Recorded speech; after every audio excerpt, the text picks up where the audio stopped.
¿Qué propósito tiene mi vida? La persona común piensa que vino al mundo para hacer algo en particular y a esto llama propósito. Y hasta que no lo logra, no estará satisfecho. Para algunos este propósito puede ser culminar una carrera profesional, tener fama, tener riquezas, tener dinero.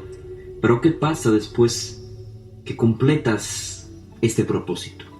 ¿Qué pasa después que culminas la carrera profesional? ¿Qué pasa después que adquieres riquezas? ¿Qué pasa después de que tienes hijos? Mucha gente pasa la vida triste debido a una errada expectación de lo que realmente es el propósito de la vida. Cuando era pequeño, siempre me llamó la atención las personas que escalaban altas montañas. Y cuando veía cómo se emocionaban cada vez que llegaban a la cima, me preguntaba, si lo que les causa satisfacción es llegar a la cima, ¿por qué no usan un helicóptero en lugar de usar sus manos o usar cuerdas?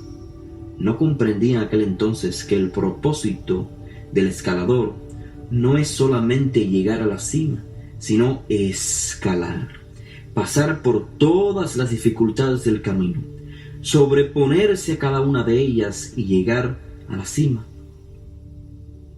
¿Qué satisfacción tendría para un escalador llegar a la cima en helicóptero? ¿Dónde quedarían los retos?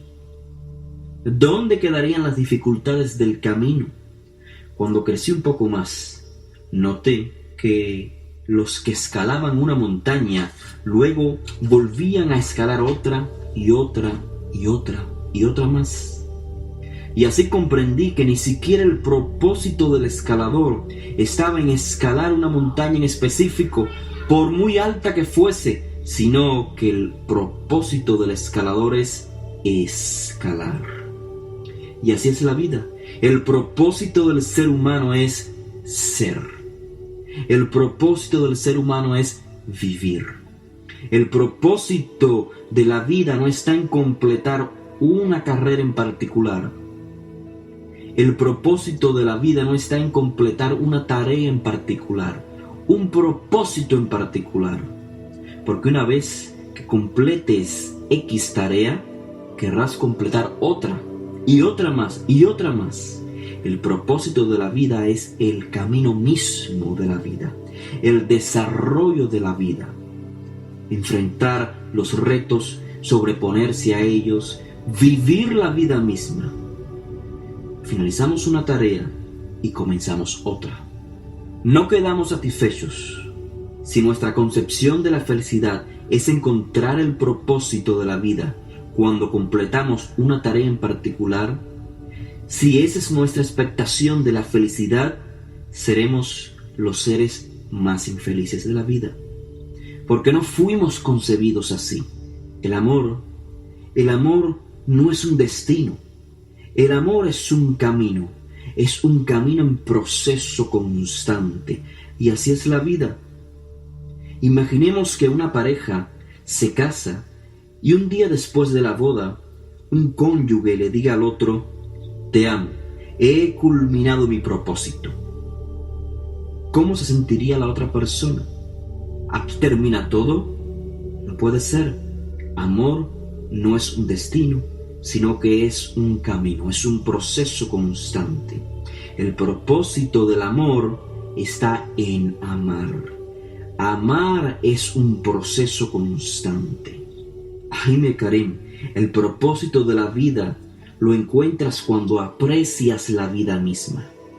Entonces puedes comprender que el propósito de la vida es vivirla, pero por supuesto vivirla con un sentido trascendental. No con la expectación de que esta o aquella tarea es el propósito de mi vida. Ahora, ¿cómo vivir la vida adecuadamente? ¿Cómo vivir la vida trascendentalmente? Obviamente, siguiendo la voluntad del Creador. Pero ¿cómo sigo la voluntad del Creador? La tefilá, el autoanálisis, la introspección, el estudio de la Torá, sin duda nos ayudan a lograrlo. Pero sobre todo, lo más importante es allegarte al Tzadik. ¿Por qué? porque los tzadikim son indispensables para este asunto, porque no es teoría, sino es práctica.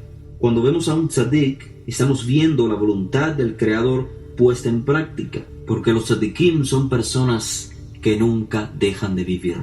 Pero por sobre todo los tzadikim, es importante poderse conectar con el tzadik Yesod Olam. Momentos antes de la muerte de Rabbi Yoshua de Nazaret, se acercaron sus talmidim más allegados, preguntándole cómo vivir la vida verdadera. El tzadik les dijo: Ani haderech, haemet ve'ahaim. Esto quiere decir: yo soy el camino verdadero de la vida. En su ejemplo está la mejor manera de vivir. Acerquémonos al tzadik e imitemos su ejemplo. La manera en que caminó es la única manera de poder vivir Haye Ulam, una vida con sentido que no tenga fin. Entonces comprenderemos que el objetivo de la vida es la vida misma, solamente cuando la vivimos con sentido, con un sentido trascendental, cuando nos conectamos con el Creador y hacemos su voluntad.